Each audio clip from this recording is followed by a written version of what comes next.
प्रधानमंत्री नरेंद्र मोदी ने कहा कि राष्ट्रीय स्वयं सेवा संघ की 100 वर्षों की गौरवशाली यात्रा त्याग, निस्वार्थ सेवा, राष्ट्र निर्माण और अनुशासन की अद्भुत मिसाल है। प्रधानमंत्री ने आज नई दिल्ली में आरएसएस के शताब्दी समारोह में भाग लिया। इस अवसर पर उन्होंने कहा कि संघ के लिए देश ही उसकी प्राथमिकता रही है, देश के हर क्षेत्र और आयाम को स्पर्श किया है। संघ का स्वयंसेवक समाज को समृद्ध बना रहा है, उसका राष्ट्र की संस्थाओं में अटूट विश्वास रहा है। शुरुआत से ही आरएसएस राष्ट्रभक्ति और सेवा का पर्याय रहा है। प्रधानमंत्री ने कहा कि संघ ने कभी कटुता को स्थान नहीं दिया और न ही इसकी धारा में विरोधाभास है। कार्यक्रम में प्रधानमंत्री ने राष्ट्र के प्रति आरएसएस के योगदान को दर्शाने वाला विशेष रूप से डिजाइन एक डाक टिकट और सिक्का भी जारी किया। 8 उद्देश्य लेकर चला और ये उद्देश्य रहा राष्ट्र निर्माण।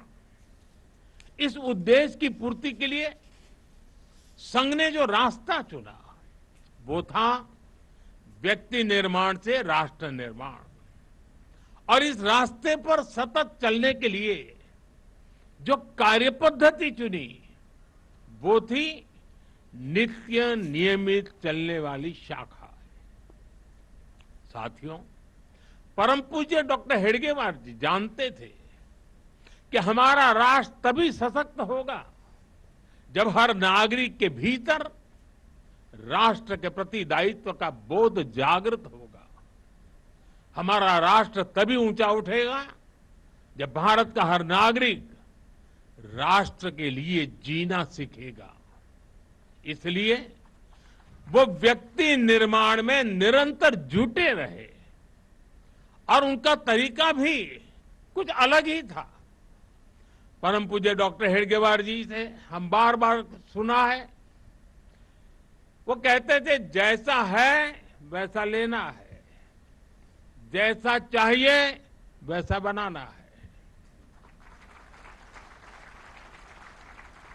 लोक संग्रह का डॉक्टर साहब का ये तरीका कुछ कुछ अगर समझना है तो हम कुम्हार को याद करते हैं। जैसे कुम्हार ईंट पकाता है तो जमीन की सामान्य सी मिट्टी से शुरू करता है। कुम्हार मिट्टी को लाता है, उस पर मेहनत करता है, उसे आकार देकर तपता है, खुद भी तपता है, मिट्टी को भी तपाता है, फिर उन ईंटों को इकट्ठा करके उनसे भव्य इमारत बनाता है।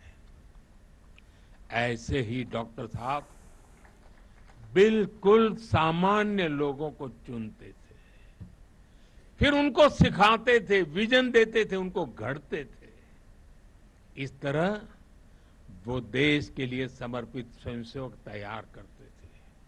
इसलिए संघ के बारे में कहा जाता है कि इसमें सामान्य लोग मिलकर असामान्य अभूतपूर्व कार्य करते हैं।